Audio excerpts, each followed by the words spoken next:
Hey friends, let's make our own little mixed media art journal.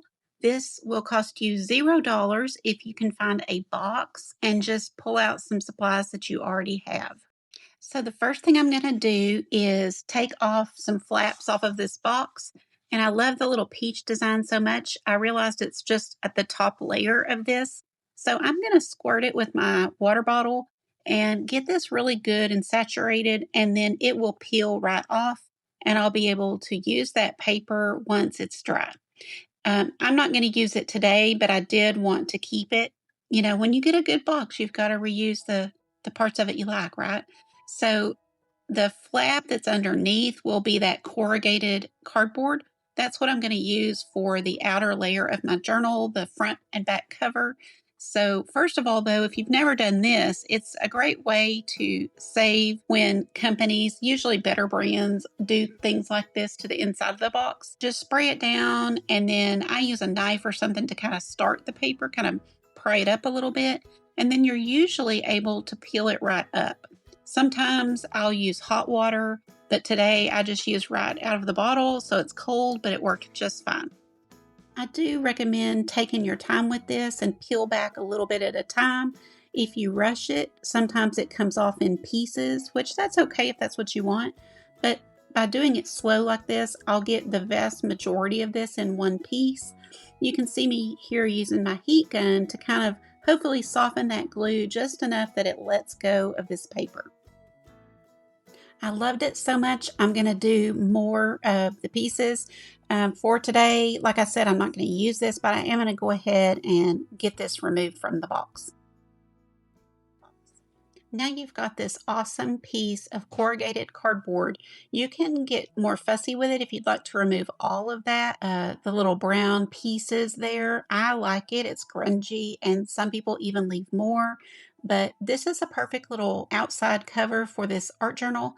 And my purpose today is to make one I can use in the month of June. So I don't need it large. I'm going to make this actually quite small so that I can keep up with it. You know that I love to reuse these Amazon mailers. They are excellent cardboard or craft paper to use for projects or to even rewrap or remail things. I like to paint on them, but these are perfect for pages for our journal. So I'm eyeballing it. You can absolutely use a ruler and a paper cutter, but I'm just kind of eyeballing it and using my scissors.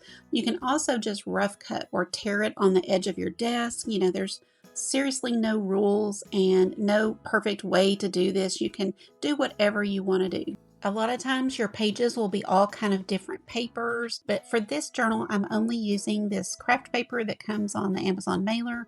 So I'm cutting all of the pages to fit. I actually changed my mind there in the middle, and you'll see here in a second, I'm going to pull out some book pages that are just still really pretty, but they don't have color on them, and I'm going to use a few of those. But other than that, it's just this craft paper that I'm cutting out into foldable pages that I can then put into my little art journal.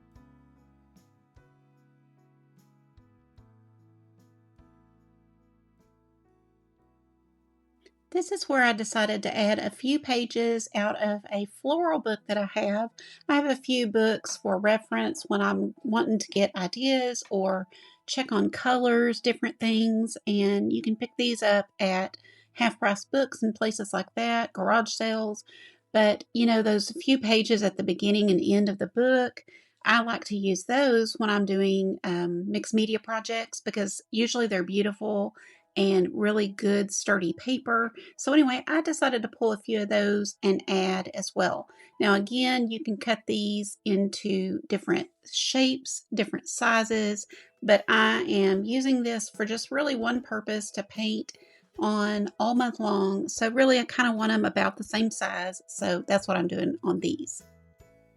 It's so weird how things disappear. I have an awl, I don't know where it is, so I'm just using this little pokey thing to poke holes in my paper.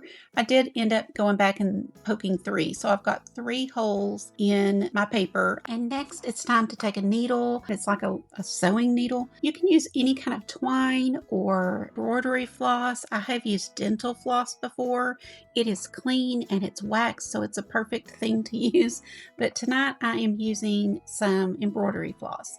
Just put that on. I don't tie a knot, and there is a certain way that we need to do this. So normally you're going to have an awl or something that is more powerful than what I'm using. This little tool came from the Dollar Tree and it's very flimsy. So I'm trying to be really careful. I can only do a few pages at a time. If I'd thought about it, I would have used a tack or something. But, if you're making one of these for real, obviously you need better equipment than this thing. Anyway, I'm going to poke a couple of holes on each side of this, but I do decide to add that third one, and I'll show you that in a minute. But I'm just getting everything lined up and all the holes punched. So I'm adding that third hole, and now I need to line up all the papers and add the third hole to them. So I'm using my binder clips to keep everything secure while I do that. You're going to take your needle from the inside of the journal and bring it to the back. Keep that thumb on your string so that you've got enough to tie off when you're done. Now bring it up one hole, doesn't matter which one, just one of either top or bottom. Take it all the way across all the pages and take it down the other hole. And now you're going to bring that string up through the middle hole. Now you can tie the two ends together, and I tie mine in at least 2 knots. Then cut your tails and you're ready to go. We're actually ready to decorate our cover. To decorate your cover, you can do any form of art you want. I am going to decoupage my tissue paper, some hem pages, just little pieces of that, and I've got some patterns that I like to use sometimes, so I'm going to use some pieces of that. You can use anything you have, scrapbook paper, or you can even just go right on and paint on here. There are so many things you can do to these little journals. The sky's the limit for real. So I am just putting my decoupage medium down. It's an acrylic medium, and I'll have it in the description of this video. It is my favorite by Liquitex for things like this. And I'm just putting down my pieces of pattern and tissue paper and all of that and getting that secured well. I use my brush to go in between the rows, and that really helps, especially if you're gentle. Sometimes I get too rough, but that will really help it to get down in there and stay and be secure and really look the best.